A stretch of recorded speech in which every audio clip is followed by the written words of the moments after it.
Hey everyone, welcome to the Dram Amateur Podcast, your go-to show for everything bourbon, whiskey, rum, tequila, mezcal, and beyond. I'm your host, Jason. Join me as I journey and explore the world of alcoholic spirits. Let's get started.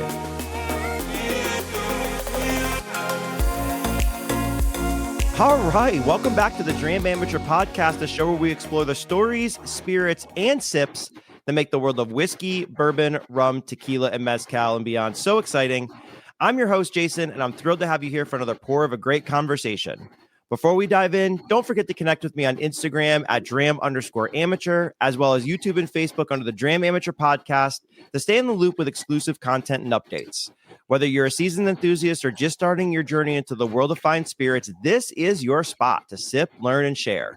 So pour yourself something good, get comfortable, and let's kick off another unforgettable episode of the Dram Amateur Podcast. And ladies and gentlemen, pour one up and settle in, because today's guest brings the heat of Texas, the smoke of a fine cigar, and the soul of someone who's lived every mile of his journey.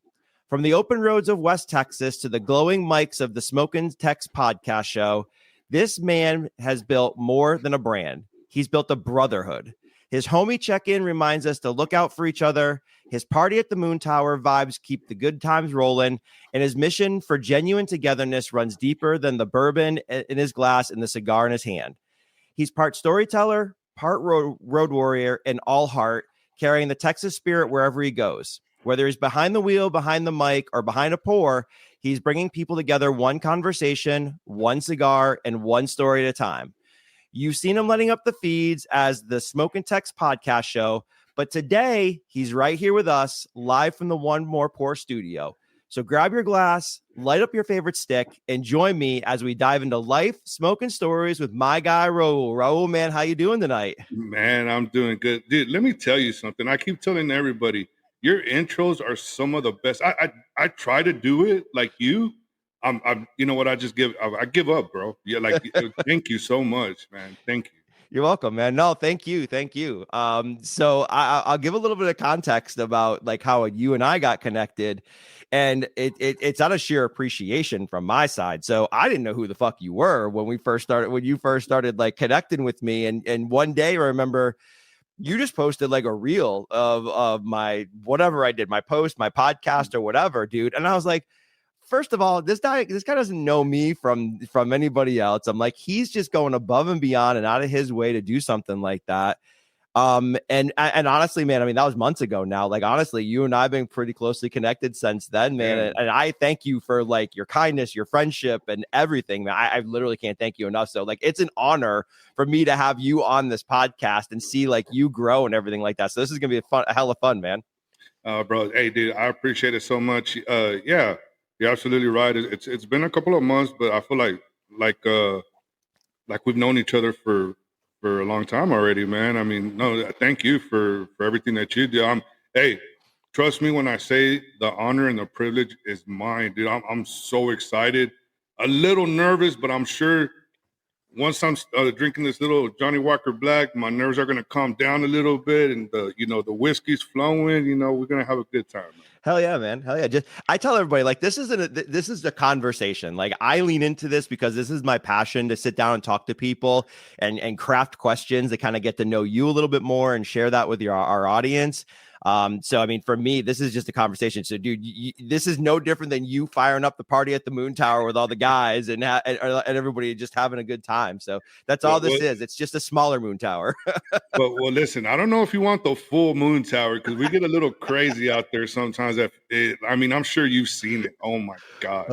I have seen some of the stuff you guys have done. I know I pop in and out. A lot of the times I can't join you guys because I'm running around or doing something with the kids or family or work or whatever. But yeah, I see it. You guys have a good time for sure. Oh, absolutely. It's all it's about. Yeah. So, all right, man. So you're drinking Johnny Walker Black. I'm going to start. I was like, what am I going to drink tonight? I was going to drink like mezcal or something, but I reached for one of my favorite bottles, which might hit me pretty hard tonight. My Cascanes Añejo, but it's it's a number 9. So it's 100 proof and it's a single barrel. So this is absolutely kick ass. And thank God I have a backup because this thing is delicious. So that's what I'm going to be drinking tonight. So cheers, buddy. Cheers, buddy. Cheers. All right. So I have shit ton of questions, bro. Shoot, buddy. I got a ton. I mean, obviously, we're not going to get through all of them. If you see me looking over here, I'm just reading questions. I'm still paying attention to you. Gotcha. But let's get everybody a little bit more acclimated to who you are. Right? We all see you on Instagram. Again, you are nothing but supportive, nothing but community.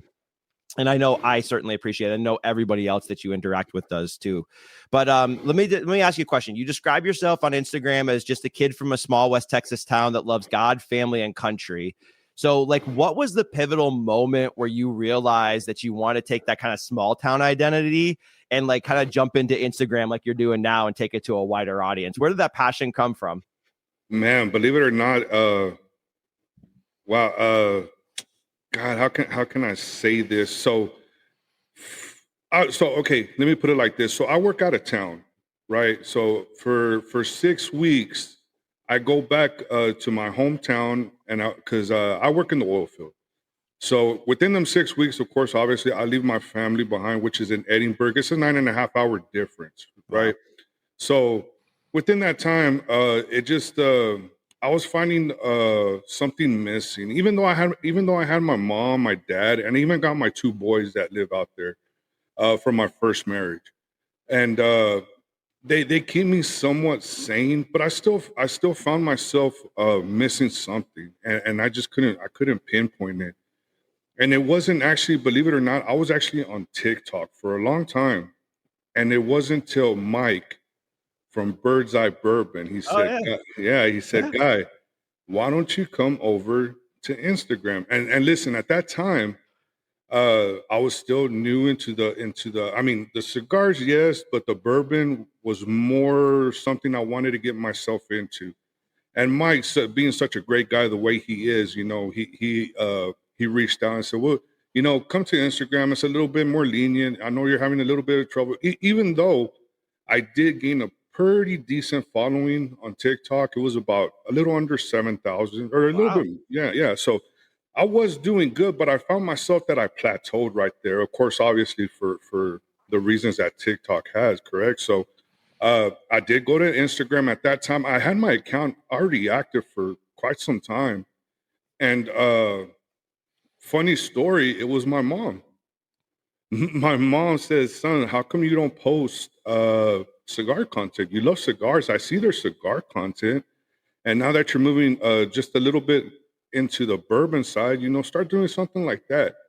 So, man, if you were to see some of my first posts, man, it was god awful, man.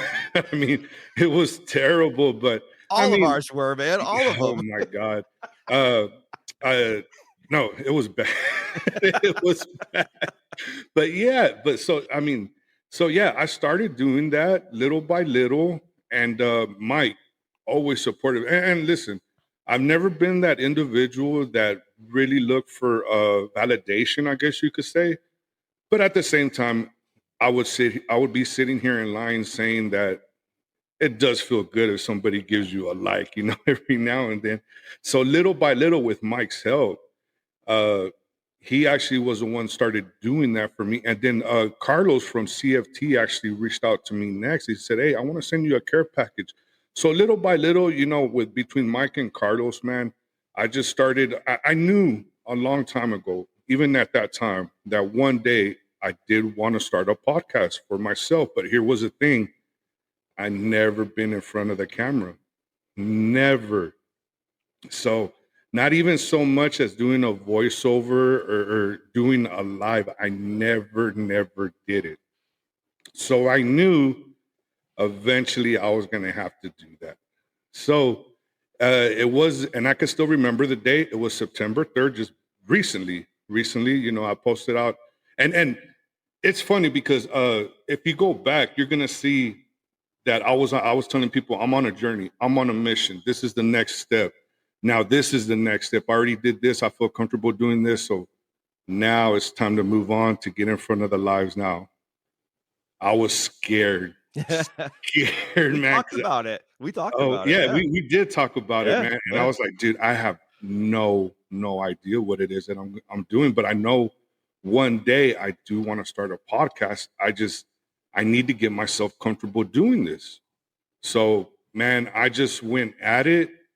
And of course, and I'm probably speaking just a little bit ahead of myself, but a little bit before that, of course, it was always about the community. I was always supporting everybody. I mean, I was just a fan of man of yourself, Jason. I mean, I would hear podcasts that you would do, episodes just as our good buddy, from the Smoking Sounds, the Lounge Life, the Real Smoke.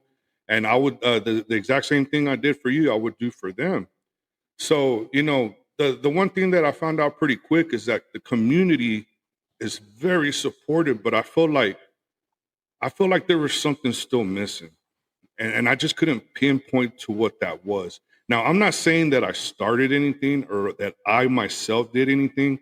I believe it's always been there. I think it just needed that extra push to kind of wake that dragon up.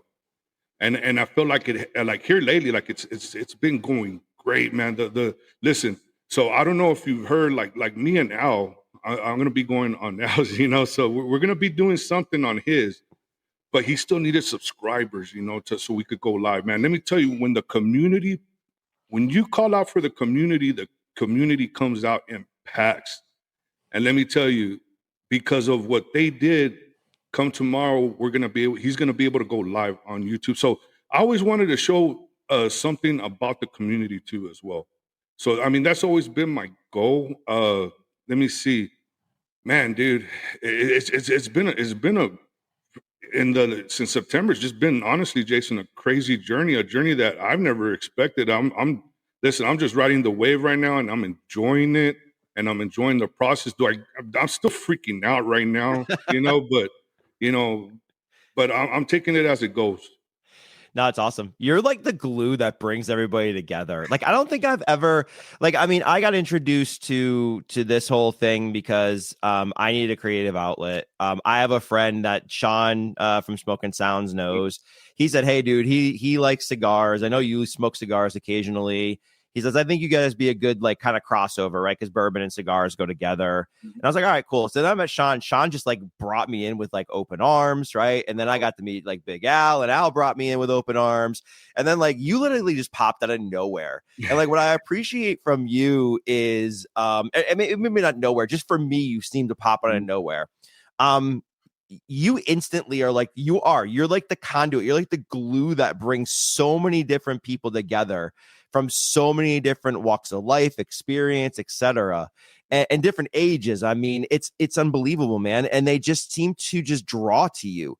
So I think you need to give yourself a little bit of credit and kudos for it, just being yourself, right? I see you too, and you're nervous as shit right now because I could tell, right? But I also know you when you do your Instagram lives, and you're just yourself, and everybody looks at and accepts it for who it is. And I've been a part of your lives when there's been some pretty, I wouldn't say awkward conversations, but difficult conversations on some topics. And I was a little even cringy too. And I'm like, I don't know how I would deal with that. And you just deal it with like grace, man. I'm like, I don't know. I'm like, that to me is such a polarizing topic. I'm like, I can't talk about that with people because people can't see their difference of opinions. And I'll just tell you, like, again, I'm rambling here, but I'm really impressed with you as an individual and a human being. I haven't even met you before. I know that if I ever do get the chance to meet you, it'll be easy going and we'll have a friggin' blast. But dude, you're the glue, like literally the glue that brings everybody together. And I appreciate that. I think it's cool as hell. Oh, Jason, listen, thank you so much, man, for them kind words, man. But again, when I started the podcast, my sole purpose was to like I said, to bring the community together. That my mentality was like, everybody out there has a story, and sometimes and listen, I get it that a lot of the platforms, you want to get them brand owners, you want to get them the major people, and that's great, and eventually I want to do that too as well. But at the same time, how about a person like myself that's starting off a podcast too as well, with the same, having a conversation with a person that probably starting their own whiskey brand too Yeah. as well. Yep. Those are the people that, man, I just truly love talking to, because everybody's story is just so fascinating. I've had several great conversations with great people that I would have never known. And to be honest, and I'm going to be truthfully honest, I probably would have never heard of them on any other podcast. And that's just the truth. But that's not to take away anything from anybody else. Everybody else is doing an absolutely great job because, and I keep telling people this, that people like yourself, again, Al, the Smoking Sounds, all these people, y'all giving me the inspiration to do what it is that I'm doing right now. And all I want to do is feel, I guess, maybe that I fit in and feel like I am doing something right, and trying to find my way to see what it is that I could contribute to the community, and not just one community, like you said, not just the cigar or bourbon community. All walks of life is what I want to do. No, it's awesome. No, I really respect that, man. And I nothing but love for you too, though. So I appreciate it. I think you're doing an amazing job. Well, all of us will always. It's like Sean always says, it's community, not competition. We will always all be here to support you, and I know vice versa for all of you guys to me, and all around the entire circle. So it's amazing. So. Let me go back to little Raul, right? Little childhood Raul. What memory from your childhood or hometown still like fuels your creative work and like your brand today, right? So if you look back to when you were younger, right? Like kind of how did this all become, right? Like were you different when you were younger? Did you change as you aged through things? How's it all look now from when you were younger? Oh my God, I don't think I've changed that much. And if my mom was here, she could probably contest to that. I mean, I was a wild little kid, man. I mean, I really was. Now, I never gave my parents legal trouble, I guess you could say, but I was still that kid that would just always be running around, being mischievous. We lived in a small town. So in a small town, you're very limited to what it is that you could do. So you got to be very creative in what you do in a small town. Of course, until you get to a certain age, the creativity is gonna, get a little bit passive. You know what I mean? But as a kid, man, uh, you know, just really looking at and I was just barely thinking about this too this last time, man. Just growing up, just I was just outside, and I was just looking like these pump jacks, man. And I'm just thinking to myself, man, these pump jacks have been there since I was growing up, man. I mean, it kind of seems like you see the same tumbleweeds just go by, man. You see the same the same teachers that taught you. Uh, I mean, the community there is absolutely great. But again, little me, man, can I cuss? I'm sorry. Yeah, hell yeah, fuck Dude, yeah. yeah, I was a little badass little kid. Let me tell you something, man. My mom's, and you know us Mexicans, dude. My mom's that chancla's been beating my ass since 1979, dude, and still to this date, dude. You got mad respect for her, though, don't you? I can tell. I hear it. Yeah. A lot. See? Yeah. It's good. That's good. Hey, but let's give our parents props for beating our ass because we probably freaking needed it back then, didn't we? Oh, well, listen, man, my poor mom, and I make fun because of the chancla, because that's just the big Mexican thing. But quite honestly, my mom was just that individual that she felt bad if she hit us. It was more my dad. Yeah. My dad was just, all he had to do was just give us that look, and that was it. We knew if we did anything past that, man, we were gonna get our ass beat. And I don't mean beat like beat down, but like we're gonna get a whoop. 80s whoopings. Like come on, man. 80s whoopings. Man. I mean, we grew up with it. We all had it. I mean, shit, we all dealt with it. My dad had the look too. You're like, oh shit, I fucked up. Oh yes. Oh man, that's funny. My mom would come in sometimes with some more rage than my dad. So sometimes it was my mom. I was a little like, I gotta go. Oh man, let me tell you, my dad is not tall. First of all, he's a short little Mexican individual, man. And I laugh at it now. I remember one time, so it's me and my brother, right? And we're at his apartment, and we're already at this time. Maybe I'm like in my early 30s. He's in his late 20s, and we came back from partying one time, and we're at his apartment, and we were just laying down, and we're just cracking up after we had tacos. Of course, we're all just plastered, right? So as we were laying down, we were just talking and then laughing, and then all of a sudden, my dad says, "Hey, y'all need to be quiet." And then my little brother says, "What are you gonna do? Spank us?" Oh my God, dude. Let me tell you something. I got up quick and I already knew what was gonna happen. I ran, man. I ran from that apartment dude, Jason, no bull, dude, in my underwear, dude. Like, no joke. I said, "Hey, bro, you messed up, dog. That's still our dad. I don't care what you said." He ended up getting it. I didn't. I took off, man. That's awesome. That's awesome. See him the next day, and you're like, Oh, dude. No, you yeah. be careful next time. It's a little bit different. That's awesome. That's awesome, man.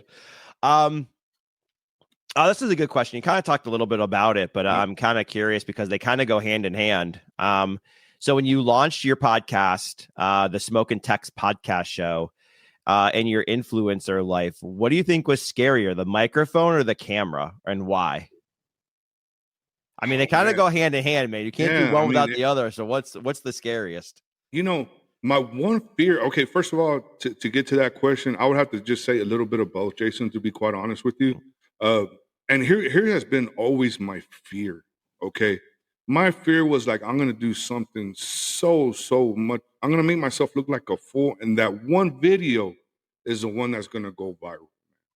So I've always been scared of that. But as more as I got in front of the camera, still a little nervous. I mean, listen, man, if you were to see my first episode, I'm not gonna lie. It was I researched the crap out of that, man, and I sounded like a robot.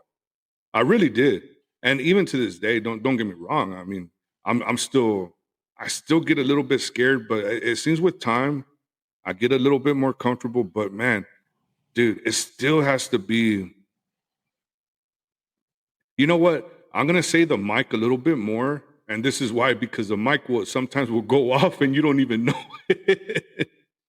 You're just talking away. You're just talking away, and then it's like all of a sudden, man, dude, you look at the comments, hey, I didn't hear anything that you said. Like, man, I'm not repeating myself. I was like, screw that, dude. I'm gonna go past this. But yeah, I mean, I would have to say the mic, because I'm still learning how to. I don't think I'm such of a great speaker within my words, and believe it or not, the one thing I've learned is that I started reading a lot. So I've been reading a lot of books to get myself back into that flow of the language, of course. Yeah. And but yeah, man, sometimes I just mess up my stuff, dude. We're human, dude. It doesn't matter. Nobody has to be fucking perfect.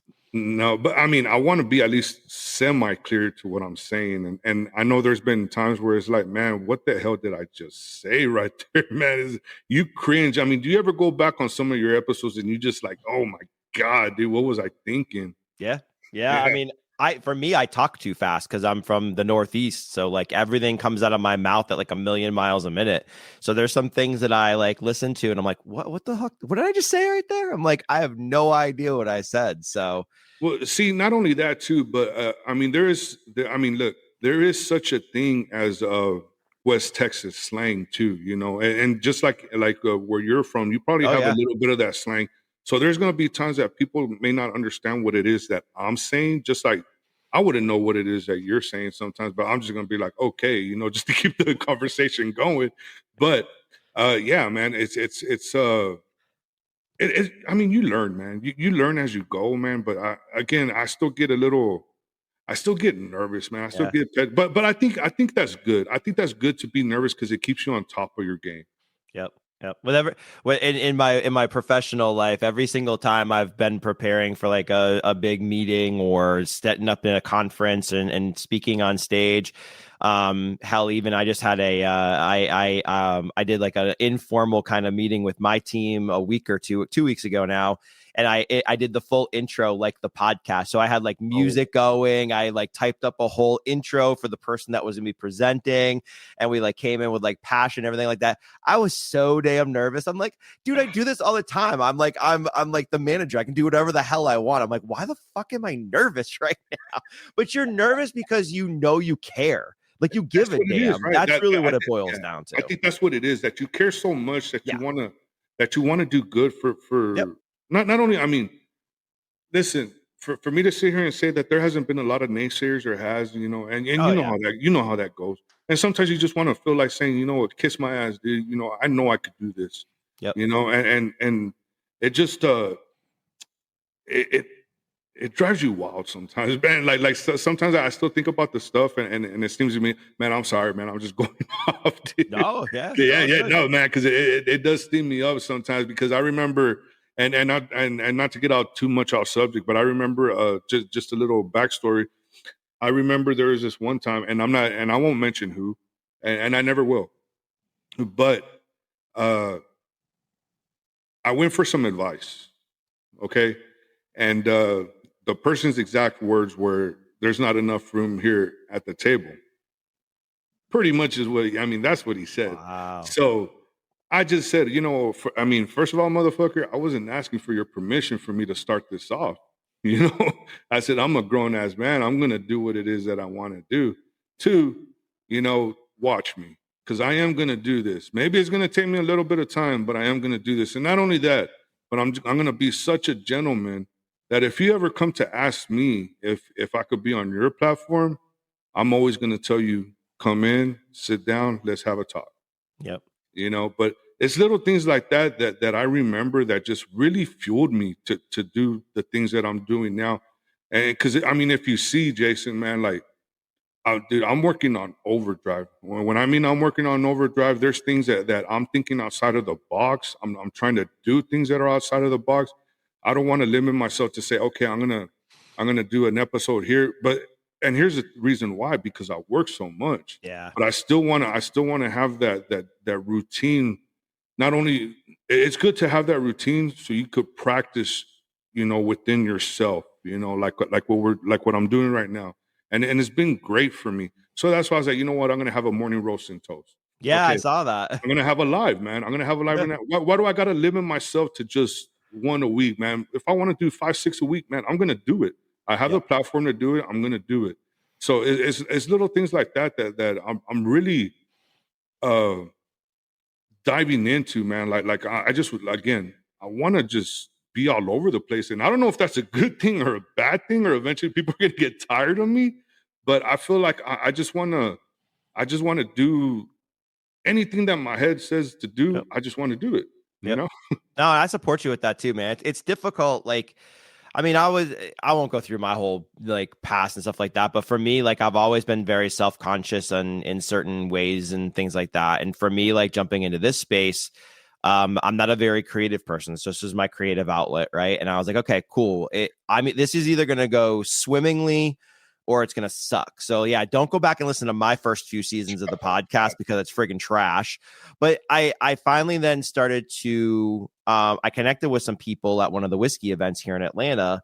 And then sure enough, like I got to interview them. And then I said, okay, like that was fun. Like I got like passion out of that. Like I really enjoyed it, right? Like I looked forward to it all day. And then I was like, okay, let's try this with a few more people. So I reached out to a few people I knew and started to do that stuff. And for me, then I just hit my stride, right? So now it's like, I still am very nervous. Like the major influencers with 50,000 people, 40,000, like I don't feel like I have the balls yet to step up and ask them. I guarantee they'd say yes. But then what I really do is I really look to find people that I like what they're doing. And I genuinely like give a shit about what they're doing. I'm like, hey, I got a lot of respect for you. I'm like, you want to come on the podcast? I'm like, I like your stuff. I want to talk about your creative process. I want to talk about like how you came up with the brand name. I want to talk about like, I think it's just cool, right? Like you said, you want to get to know them a little bit more. So I think we all have that little bit inside of us that we're still hesitant to take that big leap forward. But like my wife always says, she's like, listen, keep doing you. She's like, are you happy doing you right now? I'm like, yeah, absolutely. She's like, she's like, if you were to do you for the rest of your time doing this, would you be happy? I'm like, yes, it's fun as fuck. I have a great time. And she's like, you're good. She's like, that's all that matters. She's like, if something bigger comes of it and more doors open, then you take a look in that door and see if you want to walk into it. But she's like, you're doing a fantastic job. She's like, you have a great audience. You have a great set of supporters. Just keep doing what you're doing. So yeah, it is what it is. Dude, I could contest with that, man. You're doing great, man. I don't think there hasn't been an episode ever since I got introduced to you. I don't think there hasn't been an episode, for the exception, I think, of these last maybe couple of two, because I've been here with my family. Excuse? No, just kidding. but no, trust me. I eventually, I do. We're catch all up busy. to him now. Yeah, I do catch up to him. Because also, one of the things that I do on my show It's called Watch and Listen. You know, that's one of the things that I do. And what that is so I name out the episodes that are out and reviews that people do, you know, but I don't give no description of it. I just say, for example, you know, Jason from the Dram Amateur Podcast episode so and so is out. That's it. And I give the name, because what I want them to do, that's their job, for them to go up there, because I really want them to go check it out. Because the thing is, man, I feel like, man, I feel like we could do so much better, man. And I really do. I feel like, as far as like the subscriptions, you know, the people, the likes, the comments and stuff like that. Listen, and I always make this joke on the show, man. If I see one more big booty Latina girl on my feed, now listen, I'm gonna like it, but it's gonna be out of protest. But then after that, I'm gonna go back and I'm gonna go subscribe to the homies page. You know, it's just, you know, just trying to still put a little bit of humor to it. You know, but at the end of the day, I really want these people to get out there to go listen. It's prime example. Last night for Al, in 24 hours, he got the 50 that he needed, so it can be done. Yep. And not only that, what you know, and hopefully I'm not going too ahead of myself, but in the future, I'm gonna have a giveaway at the end of the year, you know. But the only way they're gonna win that is as from the start of November to the end, or excuse me, from the start of October to the end of the year. I'm gonna name out some questions from episodes from some podcasts, which my idea behind that is to get the people to actually go listen to these podcasts, to go interact, to go subscribe, to go like. You know, that's what I want. I think it's time for everybody's and for us to say that we're not in it for hopefully to get these numbers up. Yeah. We would be lying, you know. Yep. But this is a good way for everybody. Hopefully I could contribute a little bit of part of that to say, hey, let's pick up these numbers just a little bit, because it can be done. Yep. Agreed. Yeah. I mean, I think it's just more of us getting out there and just getting in front of people. It's just going to take time. You know, I mean, my numbers, if you look at my trend for the entire time, it's definitely a trend line going up, which is good. It just takes a little bit of time to go there. So let me ask you a question about your family stuff. So you had mentioned your family and your family. I can hear you're a family guy, and I have mad respect for that, because I am the same way too. When you're with your family, your time's home, sometimes you got to take a break from all that stuff, or limit it a little bit and focus on them. What does home mean to you when you're constantly moving? Man, that's a good question. So me and my wife have been together for about we're about to go 21 years. Congrats, man. That's a long time. And it never gets easy, Jason. No, it's not. Yep. I mean, and you know that, because you're always traveling out of town yourself, man. And not only that, but you feel like you miss so much from your kids growing up. And it seems like when you leave, they're 1 year old, and when you come back, they're 3 or 4, you know.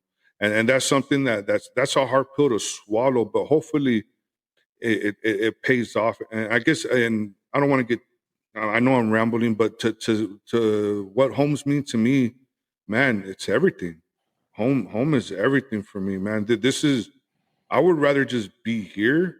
And listen, I'm 46 years old. I wish for me not to say that I want something great to happen out of this. I would be lying, because I would absolutely want something great to happen out of this, so I could just be home with my wife, with my daughter, and hopefully, and I'm not hurrying her up anytime soon, but you know, the grandkids, you know, I want to be there for the grandkids too as well.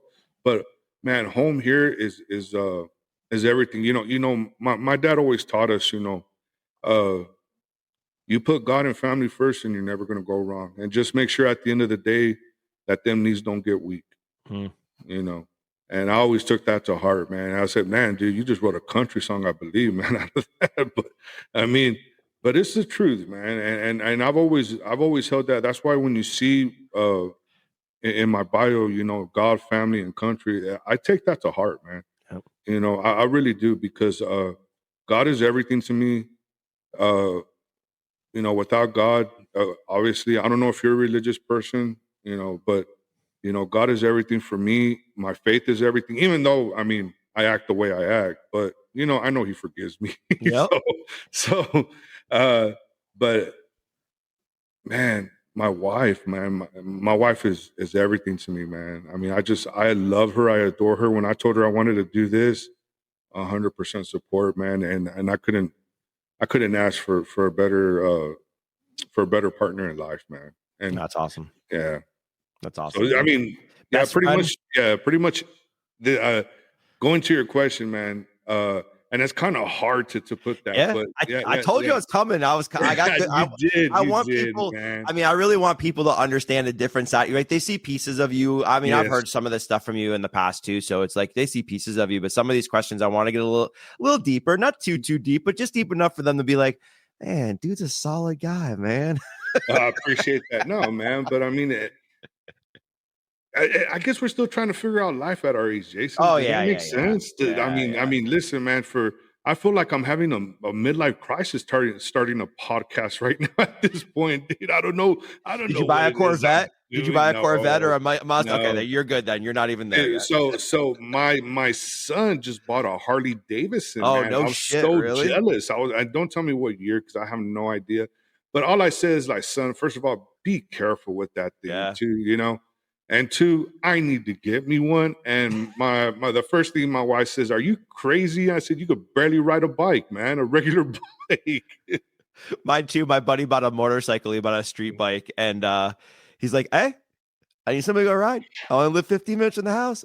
My wife's like, "Absolutely not." She's like, "I'm moving out if that's the case." And I'm like, "I can't lose my best friend." She's like, "You're not getting a bike." She's like, "Anything else, you're not getting a bike." And so it's the running joke in my house now because my youngest just got his learner's permit, and my buddy's like, "Oh, time to buy a bike." The same day, my oldest son got his driver's license. He's like, he needs a bike, and now they're all like, "We want a motorcycle. We want a motorcycle. We want a motorcycle." I'm like, "Oh man." So the other day, we're watching Dumb and Dumber. Oh you know, yeah. you know which clip I'm talking The about, one where right? he's like puts his arms out. He's like, So my daughter literally just starts laughing, and she just turns it around and looks at my mom and said, "Look, there's Dad." And they both just started cracking up.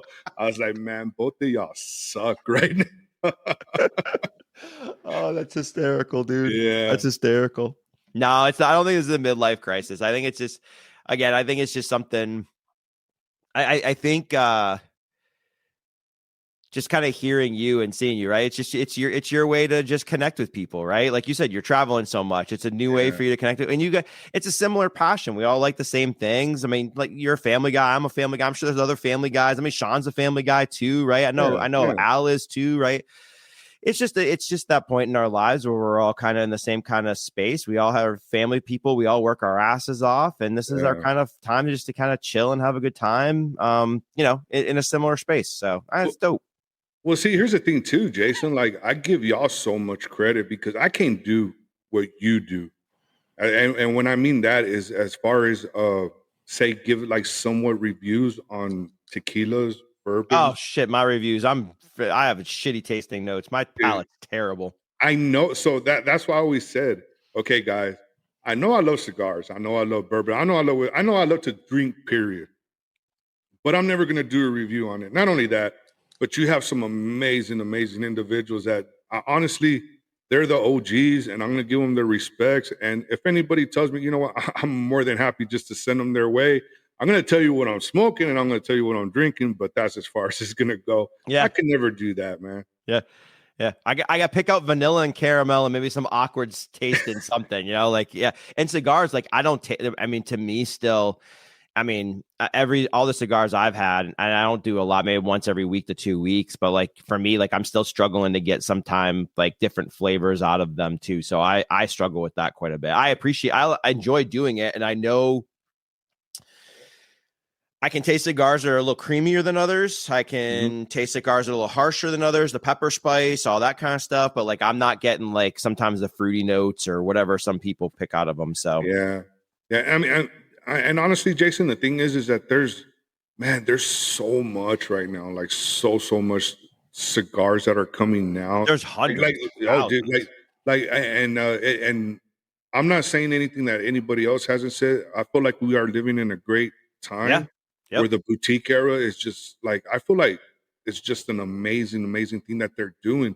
But again, they're coming out with it seems like a cigar every couple of months. It's like, God, man, I can't even get my hands on that first one. And you want me to get another one of I these? know. But yeah, and not only that, but even like say like on the bourbon or tequila side, man, dude, because of you, first of all, let's not take away the fact that every time I feel like I listen to one of your shows, like I feel like I have to go buy that. Sorry. Sorry No, to your wife. Sorry to your bank account. Sorry to no, all man. those things. Listen, No. first of all, I tell people this, man, that I still have my lunch money from kindergarten. That's There you how go. much I There you go. spend. There you That's go. how much I spend. My wife and daughter get mad at me. They said I'm probably the cheapest person in the world. I said I have to be because Nothing of wrong with that. the way y'all spend. I have to be, man. But no, yeah. So I actually was looking at that. What is it? The Hoven? Is that what it is? A new one that came out. Yeah, I haven't seen it yet anywhere at all. No. So I know you did an episode with Los Lures and I did. Yeah. So Los Lures, I see that everywhere here Do in you? Texas. Okay. Yes. But uh I was actually thinking of getting one, but I was like, man, it's like you said, you really have to shop first because some of these prices, man, you could tell they just jacked them up. So like ridiculous, man. So you really and that's the thing too that I also had to learn, going into the bourbon or tequila or anything like that is I learned that don't get too excited and on the first, liquor store that you go to, Yeah. purchase it. Give yourself a little bit of time, get out there, make your rounds. And if anything, come back to it. I'm almost sure nobody's gonna buy that, Yep. so you're gonna be okay. But that was the mistake that I made the first time around. I'm telling you, I'm not even joking, Jason. I think so my wife did call me on that time. It said, "Hey, what is going on?" She said, "Have you seen the credit card bill?" I'm like, I haven't, but I'm sure you're gonna tell me and break it down for me. I mean, listen, I can't get nothing past my wife. Love her to death. She has 2 degrees, one in occupational therapy and the other in business administration. So when Damn. I tell you that she's gonna come to me, she is gonna come to me She'll with get you. yeah, dude. Oh, it's awesome. That's awesome. Oh man. All right. Well, let's do a little deep dive and brand and identity questions. So you mentioned bold flavors of cigars and espresso in your feed. How do you choose stories you want to tell, and how do you decide what ones you won't tell? So when you're thinking about your content, what you're putting together, how do you choose between posting something or not posting something? Honestly, Jason, I just post it. Whether it comes out good or bad, I mean, that's for the people to decide. So I mean that's just one thing I've always I feel like if I think about it too much, then it gets to a point in myself. If I do that, I'm just gonna keep limiting myself Mm, in what I could put out. So whatever it is that I put out, I just go with it. If people love it, they love it. If they don't, hey, it's not for you, and I'm okay with that. that's cool. No, I respect that. It's hard. It's hard to I think one of the things I appreciate with you is you have a fresh content. You're like fresh content every single time. Like me, I'm a picture and a post with some meaning behind it with my little Dram Amateur reel. And I'm happy with it. Like that is what it is, right? You don't like it, then unfollow me. I don't give a shit, right? I'm like, I have so little time, right? Well, man, Yeah, I'm like, you are you're a creative master, man. I dude, appreciate all the creativity you got. and okay, so my daughter's 16, and I'm just gonna say it, and I let her say this before everybody. Oh, bad parent, whatever. My daughter says I'm a content whore, is what she tells me. So she's not far from the truth because I know I am because there is times. But listen, guys, y'all need to understand. I'm a truck driver in the oil field.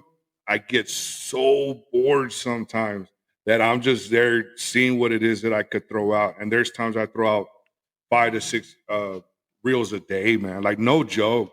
And people's like, man, I haven't even liked the first one. You already posted. I said, dude, that's just how I roll. That's just how my mind is. And also, Jason, because here's my mentality behind that. I don't want to be stuck with that, Yep. in my head. Oh, that's cool. Yeah, I just want to get it out there because I know eventually something else is going to come, and I just don't want to hold that in and have one big old reel going out. I'd rather just post it, and hey, you know what? It's worked for me so far, and I'm going to continue to do it. No, it's cool. That's cool. That's almost like my July 4th video that I posted because like that was in my head for a awesome, while. Dude. That was awesome. I found that song and I was like, all right, I got to do something to this. And I'm like, it's a holiday coming up. I have a whole day of nothing to do except just grill and drink, right? And watch fireworks. I had family and friends coming over. And I'm like, dude, I'm going to get this done. It's hot as shit in Georgia. I'm like, I'm going to get it done. I looked at my wife. I'm like, you want to film for me? She's like, yeah, I'll do it. So, I mean, it took about an hour to like get all the clips together. And then we sat there and you put the clips together and you're like, I should have put 10 where 2 was and 2 where 9 was and delete it and start all over. But man, I mean, honestly, like I agree with you. Like that had been in my head for a while to want to do and to be able to sit down and do it and like get it done. Yeah. Was like one of the most rewarding experiences. Then you look at it yourself and you cringe. You're like, oh God. I'm like, damn, someone's got to get rid of that gut there for crying out loud. But at the same time, you're like, fuck it. It was fun. Yeah, dude.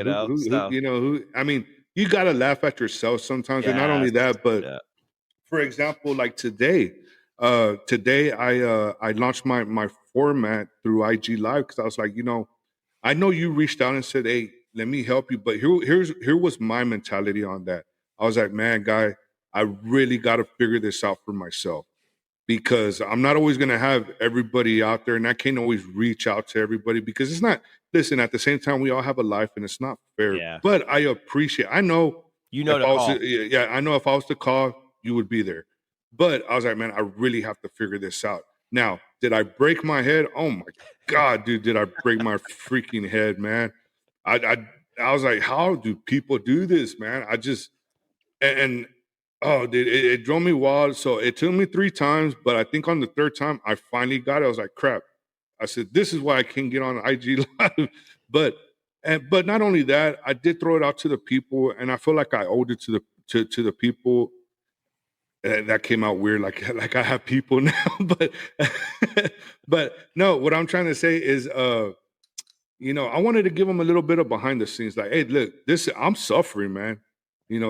Come with me on my journey. You're going to see that it kind of sucks sometimes, but I finally got it out there and, man, I'm ready to launch that here pretty soon, and hopefully here pretty soon, I'm going to be able to do that. I mean, I have my logo, my intro, just like yourself. Of course, I'll never have an amazing intro like you do, Jason. You'll do fine, God man. almighty. Listen, I tried it with Jeff Sanchez from Death Western Woods, and I was like, I cringed so bad, dude. I was like, what the hell did I just say, or what did I just do to this person, man?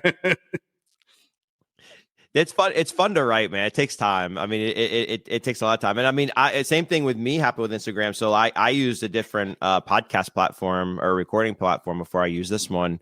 Mm-hmm. And me and Mr. Given were on one day, and the platform just kept. Dude. Yeah, he's amazing, dude. I love him.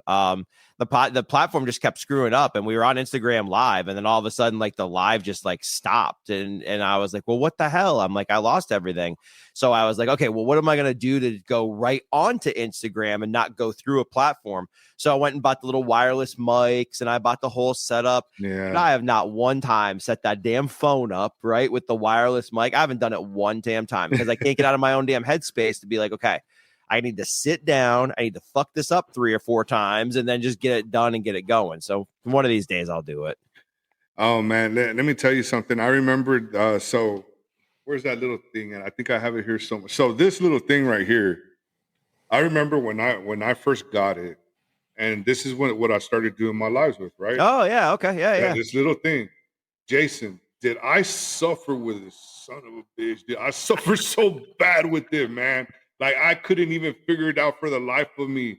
And I mean, that's how much of a technical person that I am. I am not. And my wife is like, you need to calm down. Listen, God bless my wife, because first of all, she doesn't yell at me. She talks to me like very soft because she knows, I guess, the way I am. Like I just freak out. Like I'm a big Chihuahua. I'm 295 pounds, 6 foot, almost 6 foot tall Chihuahua, dude, like a Chihuahua, man. So I'm always shaking. I'm always nervous. I was like, man, that little thing had me crazy. And then to figure out the wireless mics, like you said, I was like, what am I doing wrong, man? And I'm not even joking. I had to go buy another one from Amazon because I got so mad that I threw it at the wall. That little microphone. I was like, you piece of crap, dude. I just threw it. I was so mad. I mean, again, that's how much of a technical person I was. So imagine having to do this. Oh my God. I knew one thing for sure. I didn't want that stupid little duck on there, dude. And hopefully I'm not saying anything bad from this. And hopefully they don't ban me for that. Hey, you can't, we're going to up your account. So I was like, nah, I'm going to pay a little extra. I just don't want that little duck on my thing. So, but other than that, all I knew is that's what I wanted. I told my wife, whatever we do, I just don't want that duck right there. That's all I want. Get that shit off my screen. Get that shit off my screen because I don't want it. That's not me. That's not my style. And if I see it, man, listen, I'm from Texas. I'll shoot the mother, dog. Quick. For hunting duck. Oh, man. For me, my biggest hurdle to get over has been this behind me. So, like, I one day was like, I told my wife, same thing. I was like, oh, we don't have a big house. And then he was stretching the imagination. I got 3 kids in a 2,300 square foot house.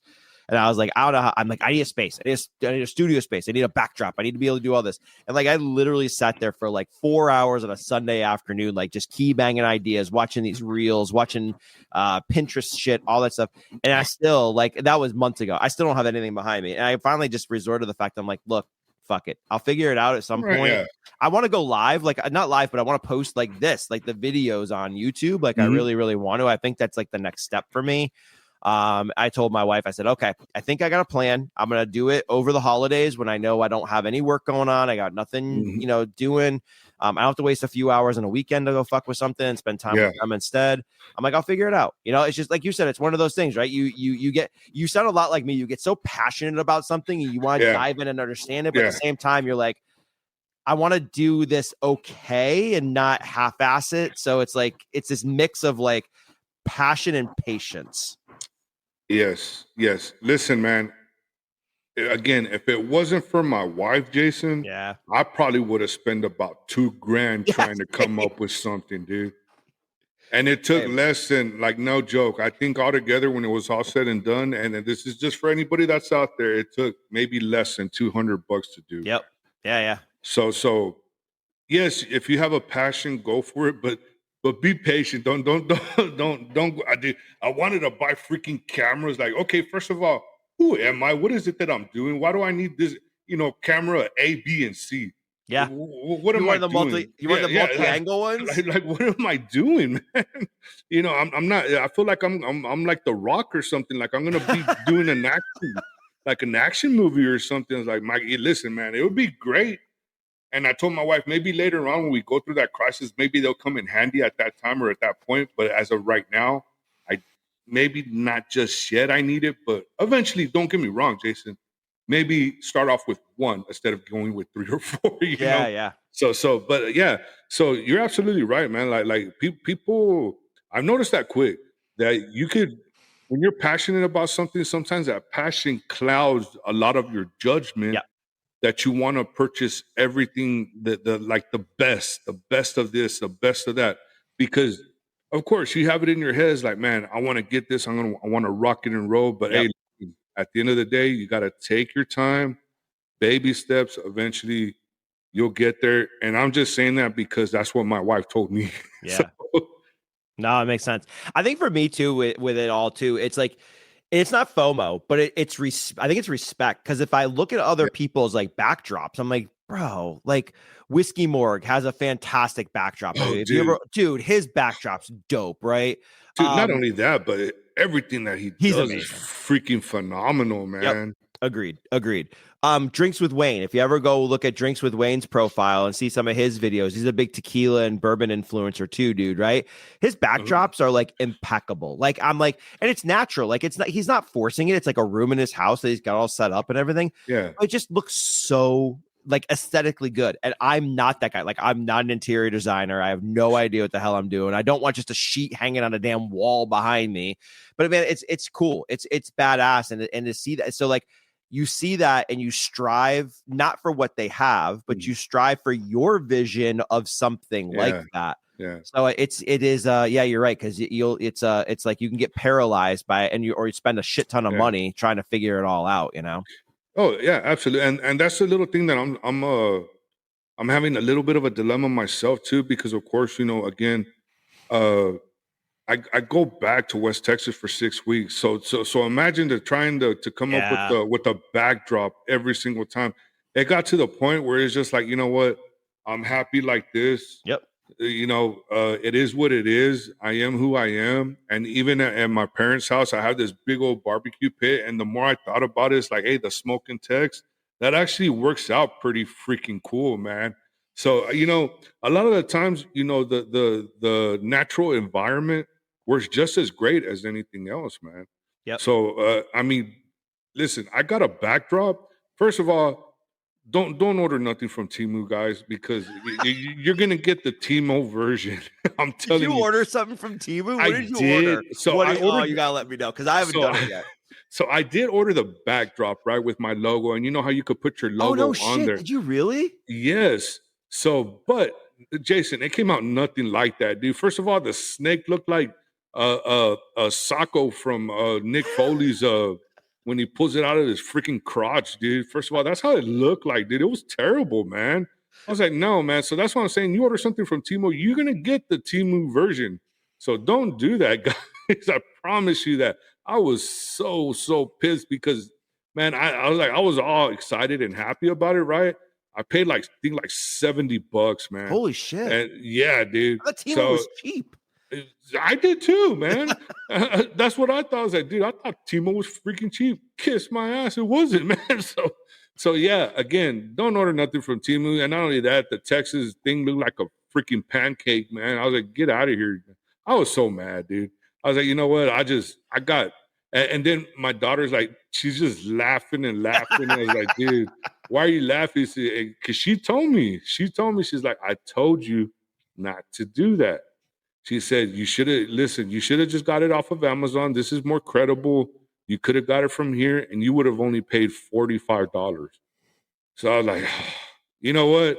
I'm going to eat that money up. Okay. It is what it is. So, I mean, again, those are lessons learned that you learn going through the process of this. Yep. It's not always, I feel like it's more sometimes in the beginning as a headache than anything else, man. Yep. But you get better every single lesson you learn. I mean, honestly, like, I mean, for me, even too, like I've looked at logos on Etsy, right? Somebody designing a big logo because I want to have like, again, a nice backdrop with my logo behind it and all that stuff. And like, I just don't want to pull the trick. Like I'm at the point still where $150, not terrible, right? I'm at the point still where I'm like, I don't even want to spend 150 yet because like I can't fully visualize it, right? So lesson like from my side, like I've bought backdrops, not with my logo, but bought like fake brick walls and stuff like that. And I'm just like, nah. I'm like, I spent $30 on something I probably shouldn't have, but oh well, it is what it is. I'm like, you just learn and you just try to pivot from there. Yeah, listen, man. I was actually blessed, and listen, a big shout out to my parents because they actually saw what I was doing. So remember when I told you, man, Jason, I left my freaking laptop at home, man. I left it here. So I was all nervous. I was like, man, I really wanted to launch something, but at the same time, I was like, okay, again, don't rush anything when the time comes. It's going to come. My parents saw, you know, they're so busy to themselves, you know, they're already getting to the point in their lives where they're about to retire. But one day they just so happened to look at one of my episodes.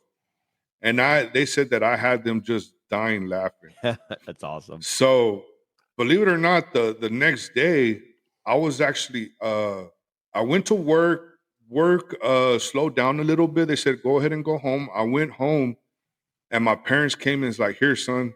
And I was like, what is it? a brand new laptop, which is the laptop I'm using right now. I was like, man, Yeah, that's I said, awesome. nah. I was like, hey, I said, let me give you the money for it. And my dad's like, if you give me the money, I'm gonna whoop your ass. He told me, he said, just take it. He said, we believe in what you're doing.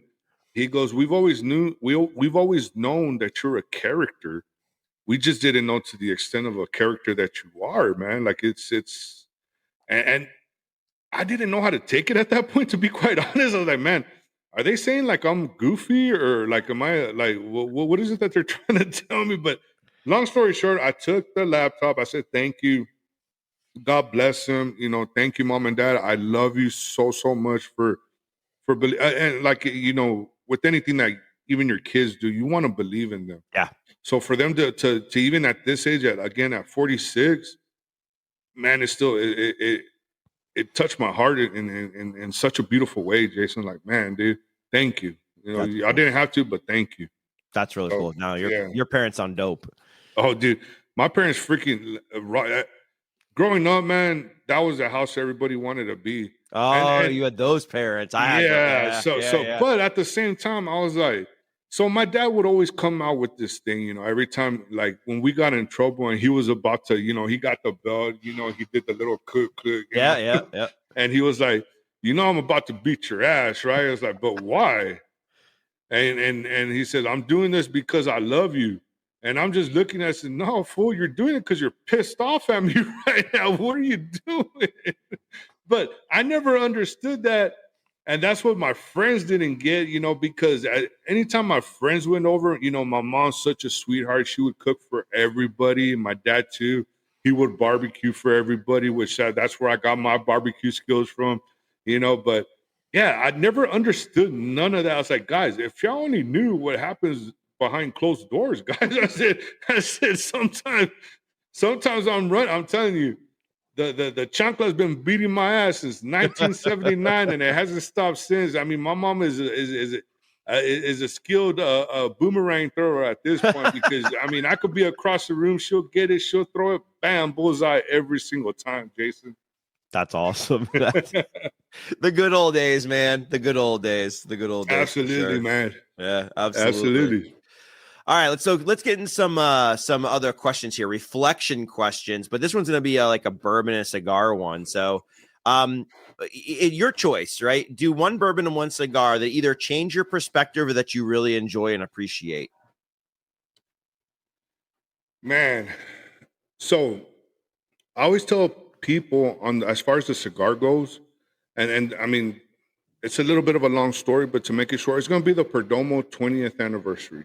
Okay. Is that the one with the blue? Man, dude. I don't know if I've had one of those. No, I think it's like a red and gold label. Okay, I would have to show you them, dude. And of course, I've been drinking a little bit, guys, so bear with me. So, but and this is a story why. So that cigar came out in about I want to say 2012, 2013. Now, don't quote me. Y'all could fact check me, do whatever, but I know it was somewhere around that time. And I remember that was the first cigar that I had, and I just absolutely fell in love with it. And it was a box press one. But moving forward to the present time, and when I mean present, like last year, I was up for a promotion. Long story short, I didn't get the promotion, but just to be nominated for that promotion, dude, I was blessed for it. So they flew me down to the Fort Worth, Dallas area out there to meet the owner, correct? And so first of all, a huge house. I was like, damn, I wish I could live like this. And he was like, oh yeah. He goes, that's where I have my helicopter. Of course you freaking have a helicopter, dude. A pad. I was like, what's wrong? Like, holy shit. He the way he said it made it sound like everybody just has a helicopter pad in back of their yard. But I mean, that's how freaking loaded this dude was. Well, anyways, and there's a whole other story that people, if y'all to go back to some of my episodes, they're gonna make fun of me so bad, Jason, that it's just terrible. But to stick to this subject, yeah, he asked me, do you want a cigar? And I was like, yeah. So his room was like freaking huge. Like all four corners was like literally his humidor. Holy shit. Said, yeah, dude. He said, do you know what cigar you want? I said, yeah. Do you have the Perdomo 20th anniversary? I do. So I always tell people the cigar, he says, I have it over here, but this is what I took out of it. and I know I'm getting a little bit off subject from it, Jason, but Oh, you're good. As we were going down, he was telling a story about each one of his cigars. This guy actually has like about 5 to 6 boxes of cigars that he only smokes. Now, mind you, this person at he's what, 86, 86. So he's at his age, and he was with his wife, same person, same girl, since they were 13 years old. Holy shit. Yes. Wow. So That's such 70 years. Yeah, dude, such an amazing story. Wow. But what I got out of all that, he had a story for every box. So I kind of see within time, and then I took away this. He goes, and I'll never forget what he told me. He said, it doesn't matter the status of the individual that the individual has. A cigar is always going to bring everybody together. That right there, it gave me another perspective of the cigar. But after that, I mean, we did smoke the Perdomo 20th anniversary, which is actually, a matter of fact, was one of his favorite ones too, as well. And needless to say, he gave me 2 boxes of it. So shit, awesome. Dude, I took it. And but yeah, so it's gonna be the Perdomo 20th anniversary, because again, that always holds a special place in my heart. Yeah. Now, as far as bourbon, man, dude, I couldn't really tell you, because first of all, I drink it like there's no tomorrow. But I will say this. So I don't know if you saw, like 2 days ago, I actually did a review with Cigar Gal 84, and we did a review on the Blackened X from Wes Henderson. I've heard it's really good. I've never had it. I heard it's great. So first of all, kudos to her, because she taught me so much. First of all, I have the cigar that of course, it's based out of Metallica, the M81, which the M81 is to pay homage of when Metallica started their band. And then, of course, the Wes Henderson Blackened X. So she was actually telling me, look, let's smoke the first third of this and then do this, blow smoke into the whiskey, see how that tastes. Dude, she just broadened my horizons overall with all that. And the flavor profiles that I actually got by doing certain things. If you go back to that episode, dude, it was freaking amazing. I had such a good time. And so I would actually have to say, if I actually have to pick a bourbon right now, not only because I'm a freaking huge Metallica fan, I would have to say the Blackened X from Wes Henderson, man, is freaking amazing, dude. Not only that, I was so freaking hungover the next day, man. and brown liquor will do that for you, buddy. Dude, check this out, bro. So everybody knows that I have this little crush for Karen Berger, okay? And Who's I don't Karen know Berger? You don't know who Karen Berger is? No, shit, I gotta look up. Hold on. So look her up. She's a cigar brand owner. like burger, like the Berger? Yes. Okay, Berger. All right, hold on. I got you. Hold on, I'm looking her up. Okay. All right. Yeah. I see it. All right. Keep going. Keep going. The story. I got evidence now. So you see the potential there, right, Jason? Yeah. Okay, so I was so drunk. I don't know if I was drunk or I was just getting there.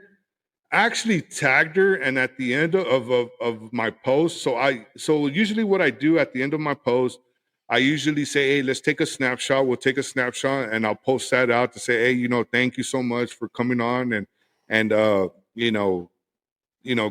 them, hey, go give them a follow. But at the end, I put, and to Karen Berger, thank you so much. But I ended up adding her, so she could come on. Needless to say, she now follows the Smoken Tex and everybody else who was following me that day. So yeah, man. But that's awesome. Listen, man, that is one guest that I am truly manifesting. She's pretty easy on the eyes, bro. Golly. Yeah. Yeah, man. And so people, and listen, man, Sean's such a gangster from or both of our homies from the Smoking Sounds, gives me so much crap about it, dude. And you know how Sean is. Sean goes from 0 to 100 quick, man. Yeah.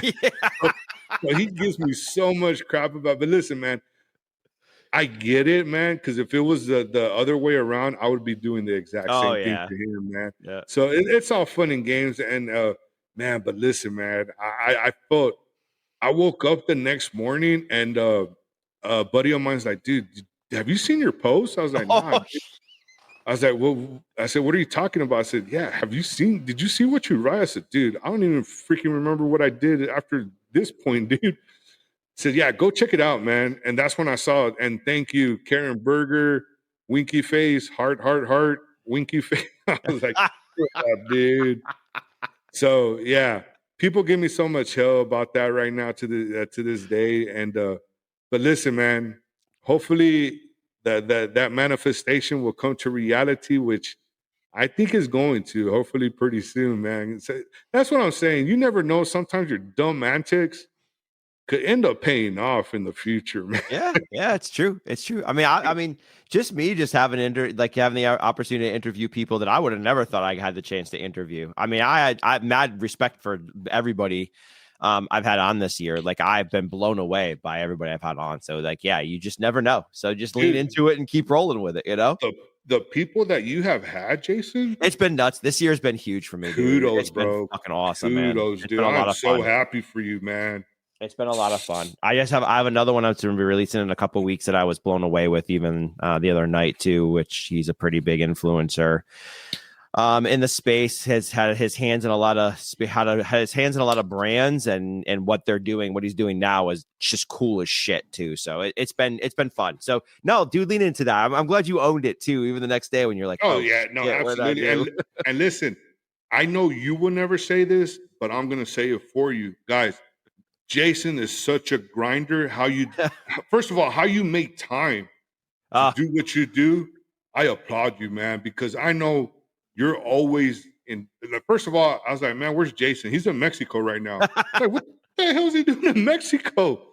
And two, how come he didn't call me? I'm like 12 miles away from Mexico right now. Not from Mexico City. I was in Mexico City. No. Yeah, I was like, that's a little bit further down. But yeah, I'm a hot minute. You want to come to Mexico City with me? Come on, let's go, dude. We'll have a fucking blast, dude. Oh my god. I don't know if you're ready for that. I'll tell you right now. It's funny. Like, so I mean, I haven't traveled a lot. I've been Toronto. I've been in the U.S. obviously, internationally. So Toronto, Mexico, Portugal, Lisbon, Portugal. I've been to Germany, a couple cities in Germany. I've been to Prague. Those are probably like the major ones I've been to. Out of everywhere I've been, Mexico's like my favorite. I've been to Mexico City now probably 12 times. I think 10 to 12 times. Yeah. Dude, that place is so freaking special to me. And every freaking time I go, I fall in love with it more and more and more and more and more. And I tell my wife, I'm like, you got to get your effing passport. You've got to come with me. You have to. I haven't done half the shit that you can even do just within the city itself. I've done just pieces of it because it's always work when I'm there and like no fun. Dude, even with all that work, like we walk to the office every day. Like we go out for dinner, we hang out, we connect with our team and everything like that. And the greatest people, the greatest culture, the community's amazing there. The food's fantastic. The scenery's fantastic. It is literally my favorite city. I love it. I love it. So yeah, and absolutely, Mexico City is so beautiful, and it gets, first of all, and this is just the truth and the reality. Mexico does get a bad rap a lot of the times, but Mexico City is, man, it is very, how can I put it, majestic, I guess you could say. It is. Yeah. It's mesmerizing to the eye, man. So, man, it's very beautiful. Now, I've always had this one question for you, Jason. So, have you ever gone like to Japan or Tokyo or anything like that? No, because I've always wondered, man. I think Jason would be good at that because they say like part of the business deal is for you to go drink per drink or for drink, Oh yeah. For a business. I was like, man, I wonder how Jason would do. And not only that, I hope he records that when that happens, man. That would be great.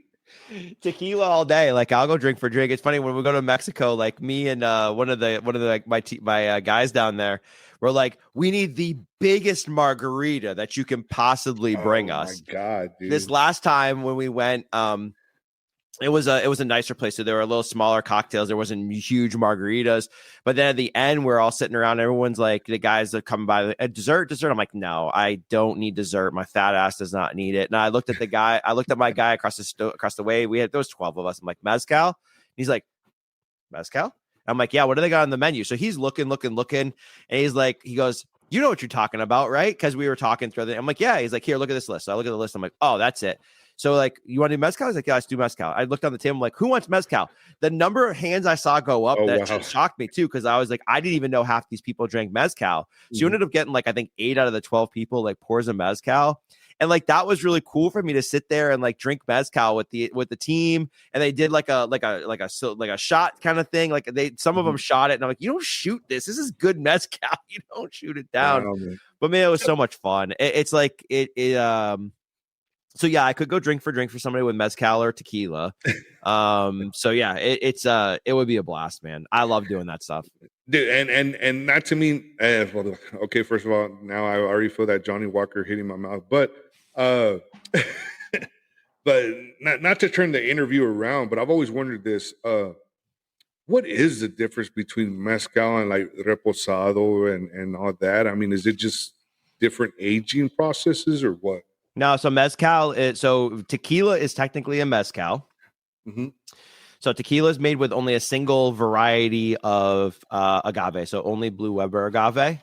And then your tequilas, you'll have blancos, reposados, añejos, extra añejos, or cristalinos. So your tequila can be depending on your age. So your blancos are straight, like still strength is higher proof. Reposado aged up to, I think, to 6 months in a barrel. And yeah, I don't know all the numbers because I'm a dram amateur. So, but that's how that all works. And mezcal then is everything else. All the other agaves, you can make it on a Blue Weber agave, but mezcal is then made with like a different process. So like the conical, the pit ovens, there's some different ways to make it, but that's how basically mezcal is made. That's the difference between mezcal and tequila. Tequila is only made with Blue Weber agave. You can use Blue Weber agave to make mezcal, but then you're doing it in like the earthen pit. You're smoking it for X amount of time. You're breaking it all down by hand or something like that. So it's a little different, the process. Listen, man, I believe you. At this point, if you say that the agave jumps off an airplane, I'm going to believe you at this point. 'Cause I have no idea, dude. Like, honestly. That's how much knowledge I have of the tequila, bourbon, and all that. So that's why I was all excited when Cigar Gal says, first of all, that girl's a gangster, man. If you see like in the first maybe 10 minutes of that, I asked her, I said, man, how many bottles do you have around there? So she starts pulling out bottles, right, Jason? And she's just like, oh, dude, I forgot about this one. And she's just chugging it. I was like, whoa. I was like, hey, calm down. She's gangster, man. But no, her knowledge that she has, man, just blew me away. And that's the thing too, man, because I've also seen that in the females, man, they surprise the hell out of me, man. Their palates are amazing. Their palates are like right, better. Yeah.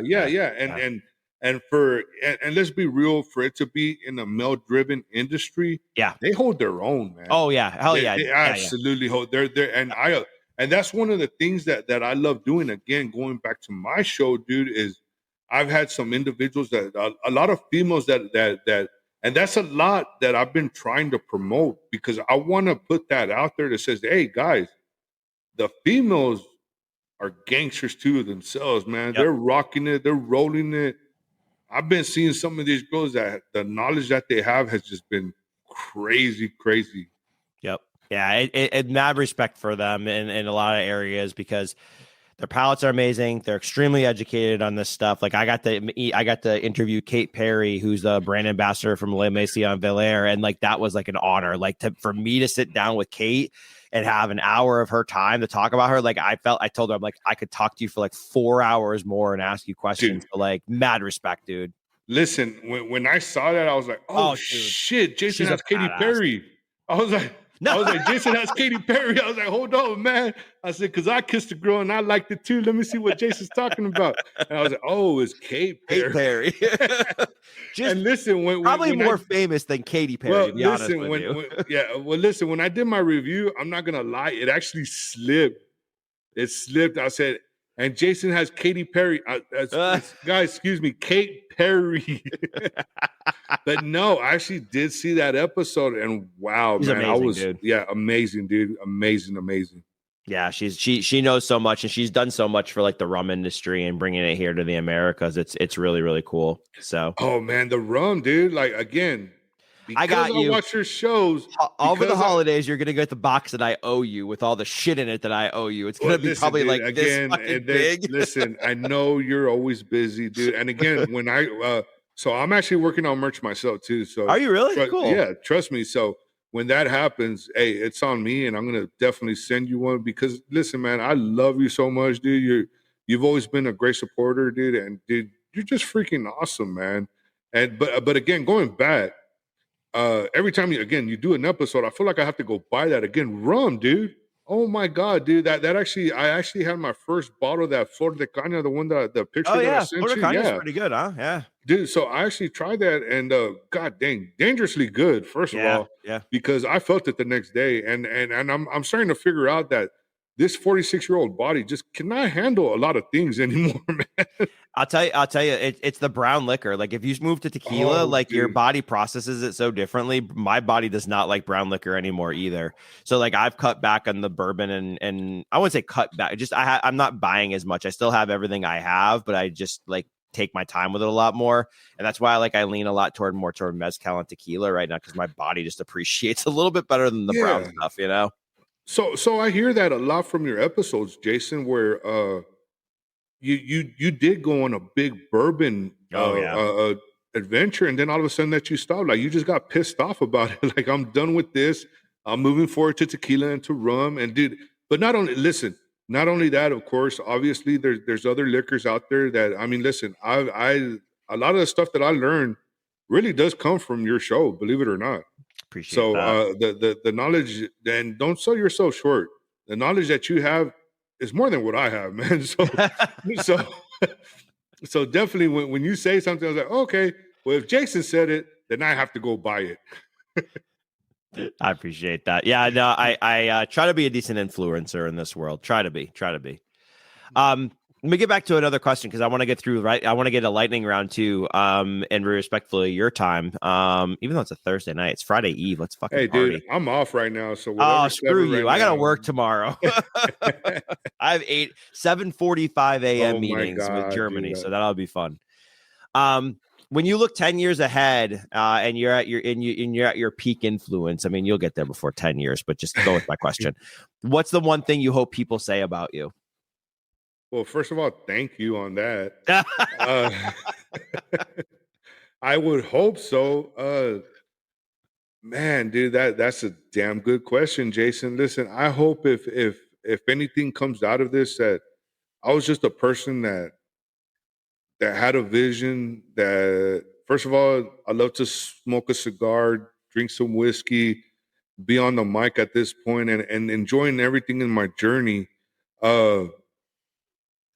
Man, dude, that I brought the community together. I guess that's cool. It. That's really always been my goal since day one. Is just bringing the community. And listen, Jason, when I mean the community, it's not just cigars and bourbon. Okay, I also have friends that are that don't do that too as well. That are outside that community. I want to bring them in that community to highlight them too as well. Man, it's not necessarily just these two specific things. Again, everybody has a story. I'm giving y'all the platform. Get on. You have a chance to tell it, man. So hopefully at the end of the day, it's just that I guess, I don't even want to say community, just everybody together, at least for a short period of time. That's cool. That's it. No, I appreciate that. Mad respect for that. All right, we're going to go through lightning round, and I got one more question that gets you a little deep insights. All right, so lightning round. Let's have some fun with lightning round. Quick answers, as quick as you possibly can. If you want to lean into talking through one, I'm good too. So this is no pressure. All right, one bottle, one cigar, and one song. Stranded on a desert island. What's your combo? Oh man, you know what? I'm not gonna lie. Johnny Walker Black, Perdomo Okay. 20th anniversary, and Bleeding Me from Metallica. Bleeding Me from Metallica. Have I heard that? I don't even. Dude, Yeah, go if to I my haven't heard that, page. shame on Go me to for not dude. I doing play that all the time when I'm calling the homie chicks. Okay. Bleeding Me. That's it. That's all I play. Do you know how hard Love that it. question is for me? Like, I don't know how the hell I would never be able to answer that question, because for me, like, I appreciate you guys answering. Anybody that can answer that question, I have mad respect for, because for me, like, one bottle, it just depends on my mood. I literally have 400 bottles of fucking bourbon, mezcal, tequila, rum, Armagnac, everything. Right. And I'm just like, it's just like, what do I feel like drinking today? Music? Shit, dude. I'm all over the place with music. I don't know how anybody chooses one song to listen to for the rest of their life. No, listen. I love all types of music, but Metallica, man. I hear you. Mad Such respect. a Metallica fan, dude. I just love it. Of course, the Loaded album, because only on and not only that, but the Reloaded, but the Loaded. Bleeding Me is just some. Oh man, I just freaking love. Okay, I gotta listen to that song, tomorrow. Jason. That's gonna be a Yeah. tomorrow headphones on kind of thing. Okay, Go for it. Go awesome. for it. All right, you get to share one pour with anybody from history. Who's at the table, and what are you putting in their glass? Oh, listen, that's easy, man. I'm gonna pick Jesus Christ without a shadow of a doubt. Yeah, hell yeah, because first of all, there's so many questions that I have, and I feel like if there's one person that can answer my questions, it's gonna be that individual, and of course, it's gonna have to be, man, maybe a wine. You turn water into wine. So listen, I'm down. I love a good wine, right? Yeah. So yeah, it's gonna have to be that for That's sure, a thoughtful 100% for fucking sure. answer. I like that, dude. Yeah. This is quick. Holy shit, you're on your game right now. I like it. No, yeah, dude, I'm already drinking. I'm feeling good. I'm having a good time. I'm enjoying it. I'm here with Jason from the Dram Amateur Podcast. Dude, I'm having a blast, dude, right now. I appreciate that. What's the actually, you know what? I'm gonna take a step back. What's the first question you'd ask? Oh man. Yeah, see, I'm gonna make it hard. No. Listen, man, and this is how the Smoking Tex works and how he thinks. And I know I'm gonna get a lot of shit for this question, but are you ready? Because you're only gonna hear it here from the Dram Amateur Podcast. I'm gonna be like, yo, homie, did you really hook up with Mary Magdalene? I gotta ask that question, dog. I have to. Cards on the table, bro. Cards on the table. Let's Cards talk on the about this. table, man. Listen, man. Did it really listen, man? I'm not gonna judge because listen, homie. We all Because made of mistakes. because of you, I'm here. So hey, I just want to know, dude. That's awesome. No, I appreciate that. It's dope. What's the wildest or most unexpected place you've ever enjoyed a cigar or a pour? Okay, that I really haven't gone to that place yet, Okay. Jason. So let me see. No, I mean everything has been just at a cigar lounge, and that's just pretty much as close as that's gonna get. Nothing wrong with that at all. Yeah. Mad respect for that too. I'm not doing puffs of cigars out of hookers' buttholes or anything crazy like that either. We're all good. No, dude. What you can only keep one: the smoke or the pour. Which stays, which goes, and why? Oh my God. Dude. Okay, repeat that again, Jason. You can only keep one: the smoke or the pour. Which one stays, which one goes, and why? Dude, I have no answer to that one. That's a little hard. First of all, that's kind of sounds a little freaky if you really think about it, Jason. Damn, dude, I don't know. So you don't know if you'd give up bourbon or drinking or cigars. No, well, for sure, I would not give up cigars. That's for sure. So cigars, your answer then. Yeah, I will keep my cigars for sure. Okay. Now, why? Man, I don't know. Again, I would have to sit down with my homie Jesus Christ, so he could give me that answer. You know that, so I could give him that question, and he could give me the answer to that, man. Yeah, let you know like why dude, you like this. Know, bro. All good. So you're on the road home. You're on the road and homesick. What's your go-to comfort food or ritual that brings you back?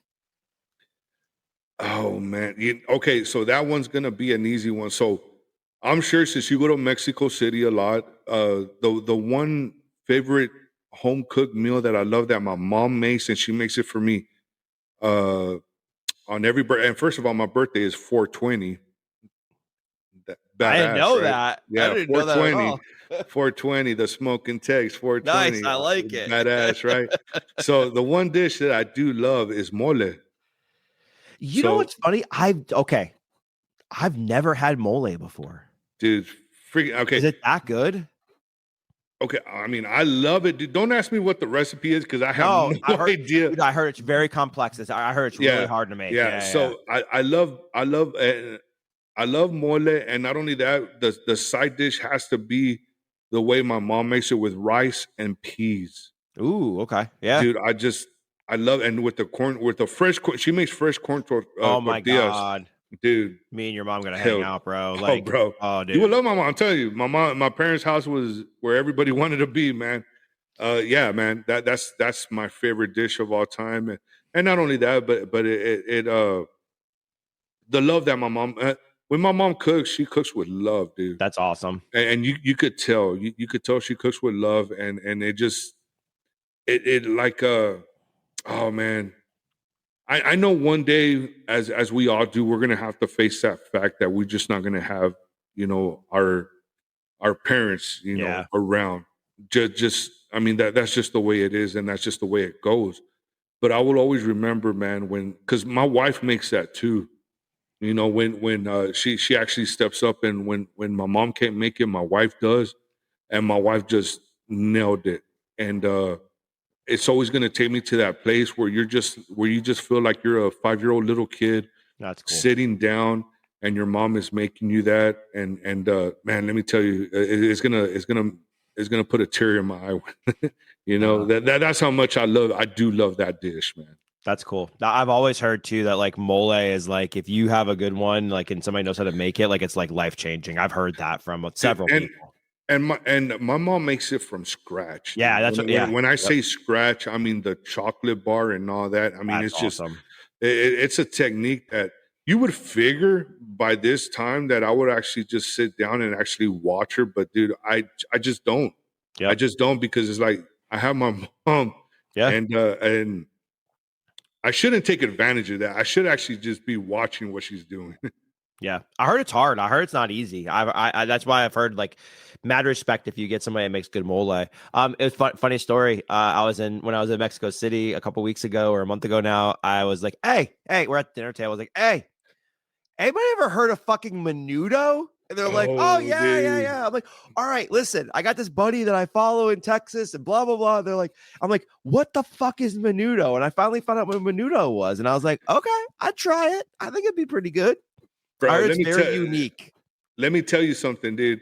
On the weekends here in the Salinas household, it's menudo weekend. Is it really? Weekend, man. Hell yeah, dude. My mother-in-law makes some man menudo, but when I'm at home, my mom makes menudo too. That's why you always see me eating menudo. But not only that, believe it or not, it's a good hangover food. Is it and really? Some of them party at the moon towers that I have, I definitely freaking eat it, man. It's the one thing that sobers you up the next day. Oh, absolutely, man. So you have tried it though, right? I haven't. No. So when you posted menudo, that was the very first time I've even heard of it, to be honest with you. So like I was like looking at it, and like I asked you like what is that? And you gave me a little bit of a rundown. So like I asked everybody in Mexico, I'm like, hey, have you guys have heard of this? And they're like, yeah, and they told me what it was, and they said to me, you either love it or hate it. It's one of those polarizing things, back or forth. But they're like, would you eat it? And I'm like, yeah. I'm like, I'd fucking try it. I'm like, I'd try anything one time, give it a shot. Yeah. So yeah, I mean, the one you were eating in the pictures looked fantastic, man. Dude, so listen, I'm like, hell yeah. Let me tell you, just put some lime, some salt, onions, and a little bit of oregano, buddy, is gonna change your life, and you're gonna say, man, the Smoken Tex was right, baby. It was freaking That's what I'm awesome. talking about. That's what I'm talking about. We're just gonna get together and eat and smoke and drink for an entire weekend. That's literally all I do, man. Believe it or not, man. No complaints. All right, so here's a fun one. And what's your favorite bourbon or cigar? You can choose, or what's your one bourbon or cigar you choose that you think it's overrated, and one you think is criminally underrated? Oh wow. Okay, so first of all, I don't like Gurkhas, and I'll be the first one to say What's a that. Gurkha? The Gurkha cigar? Oh, I never heard of it before. Okay, No, teaching for me real? something new. Okay, yeah. Cigar amateur. You're not missing much. I'll tell Okay. you that much. First of all, they have a cigar that's worth $1.3 million. Kiss my ass. I will never buy that. So yeah, and I know I'm gonna get a lot of slack for that because there's people that do like it, but for me, it just doesn't hit good. Not at all, man. And I'm actually gonna agree with you because I have heard you say this, Blanton's. Overrated Uh, or underrated? Overrated. Yeah, overrated. Yeah, Yeah, Bland's yeah, it's Bland's. yeah. I'm just it doesn't do it for me, man. Listen, man, it is what it is, man. Some people love it, some people don't. And listen, again, going back to my mismanagement funds at one point where my wife brought that to my attention. Believe it or not, I do have a Pappy's 12. Holy shit! And You really? yeah, and I was drunk when I bought it. Believe me, Jason, when I tell you the next day I freaking regretted it. Yeah. Because I did see the credit card statement and I was like, damn. So yeah. But I did open it and I did try it and I was like, I get it. Now, is it great? Man, I don't know, dude. Maybe for some, Yeah. but for me, it's great because I paid a shitload of money for it. Yeah. So, but as far as let me see, I'm gonna have to say Wild Turkey 101, man. Like I love freaking Wild Turkey 101, dude. I'm in love with that. It's amazing, dude. For 20 something bucks, it's fantastic. Oh, and dude, I'll get it for $20 here. Yeah, it's amazing. It's fantastic. Yeah. Every day, all day. Hey, and not only that, but listen again, not to plug nothing, Jason, but again, I don't know when this is coming out, but Friday, tomorrow, myself and Big Al, we're going to be having a Wild Turkey 101 challenge. I just saw that tonight. I saw, and so like, I was looking at my schedule for tomorrow night, and I was just like, I don't think I have anything going on. I'm gonna watch. And then I saw the Wild Turkey 101. I'm like, oh fuck this, I'm joining. Like it's literally gonna be on the fuck. I don't care where the hell I am. I'm like, it's gonna be on. So yes, I'm excited for that. So listen, a little bit of a backstory on that, and so this is how it all came about. I love Al, and people think, yeah. People think that we're fighting. We're not fighting, guys. You know, it's just we're trying to live out our wildest dreams. But the reality is, you know, Al is such a great person. He's such a great individual. It is time for his platform to shine. I really do want that for him, you know. So we came together and said, what is it that we can do? I was like, buddy, one day, I'm not even joking, at 2 a.m, I woke up, Jason. I was like, I got it. I remember about a year and a half ago, there was this guy that was celebrating his 1K. So on Instagram, you have to go 1K to go live, right? So he was celebrating by saying, I want to party. I want to do shot by shot. This now think about this, Jason. It was his first live, and he shot up to almost close to 400 to 500 views. Wow. On that, just his first live. So I was like, dude, what if we do that? Yeah. Like what if we do something like that? But now, again, fast forwarding, going back to, you know, when I did the Black and X, I was like, man, I got so drunk, so plastered. And the next day I got up, I was like, son of a bitch, man. Do I really want to do this Wild Turkey 101, man? But so, yeah, so me and Al was talking, and Al was like, dude, I'm down. Let's do it, man. So I said, okay, I tell you what, I'm going to make a promo. So if you go back to my page, I'm doing a promo. We're trying to live out our WWE or WWF, you know. So I did a promo. He did a promo. We're going to have one more promo. Now, I will say this. My last promo going up to it is going to be, and listen, guys, you really have to go back to my post to really get all of this. But I will say there's going to be a Church's Chicken, me going to O'Reilly's, and me punching some chorizo. And yeah. It's going to be wild. And not only that, but check this out. It's gonna be we're gonna create a storyline to it because of course, listen, the community came through, so the least that we could do is put on a great show, which is what I want to do. Al deserves it 100%. But not only that, our kids are gonna be involved. Now we can't get too much of our storyline, but let's just say there may not be just a one-parter. Oh, I love it, dude. That's I'm all so I'm excited, saying, man. I'm so excited for this. I love it, dude. I love the creativity and the togetherness on it, man. It's badass. It's gonna be fun as shit. I can't wait to watch tomorrow night.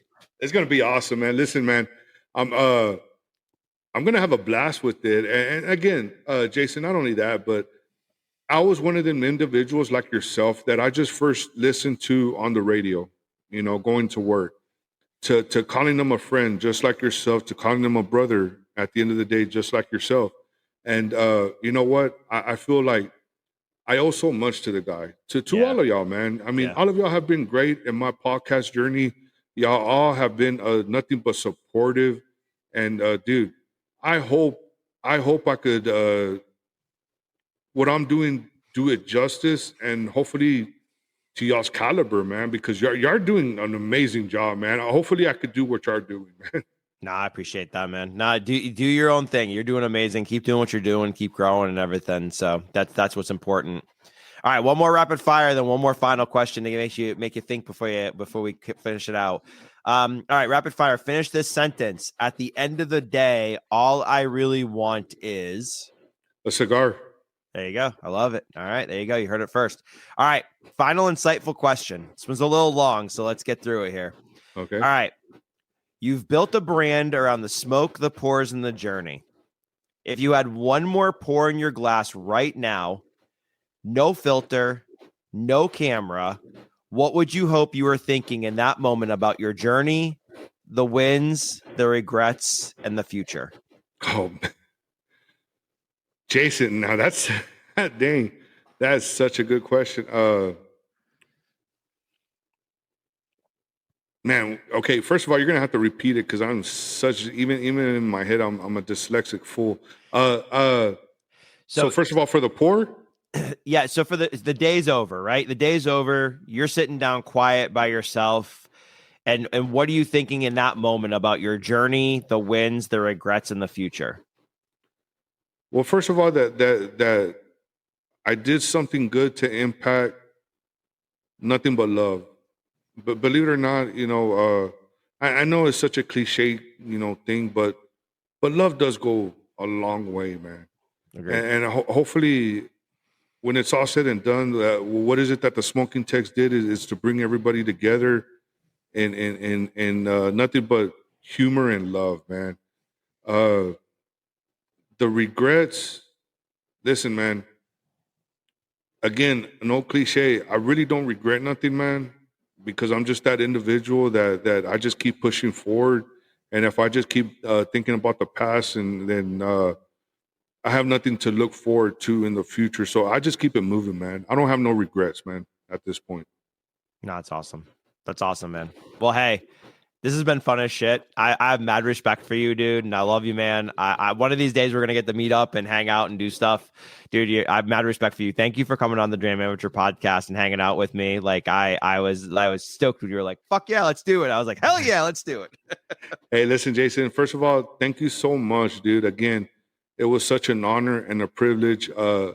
Again, I've been such a fan of yours, man, and for me to be on here, I feel like. Man, dude, I'm on cloud nine right now, dude, to be quite honest with you, dude, because I never thought that I would be here. And because I mean, you have to understand something. I was that individual that was just in my semi truck listening to you a year ago, listening to you, to Al, to the smoking sounds, the real smoke. I never thought that I would be here with you. So again, thank you so much for giving me the honor and privilege to be on your show, man. Thank you. Yeah. Hey, you're part of us, man. You're part of our community and part of our family, dude. We love you, man. I love you too, bud. I appreciate that, bud. All right, man. Well, thanks for coming on. All right, everybody. That's a wrap for this episode of the Dram Amateur Podcast. A huge thank you to the Smoken Tex Podcast Show and Raul for joining the podcast, and for all of you for tuning in, sipping along, and being part of this amazing community. If you enjoyed the show, please take a moment to like, share, and leave a review. It helps us grow and reach more spirit lovers like you. You can also follow me on Instagram at @dram_amateur for updates, behind the scenes content, and more. Your support means the world to me, and I can't wait to keep sharing this journey with you. So until next time, remember, life's too short for bad pours, so make every dram count. Cheers. Thank you for tuning into the Dram Amateur Podcast. I hope you enjoyed our deep dive into the world of spirits. Don't forget to subscribe and leave a review. I certainly appreciate all the feedback and support. Stay tuned for more exciting episodes as we continue our exploration of bourbon, whiskey, rum, tequila, mezcal, and beyond. Cheers, and until next time, keep savoring every sip.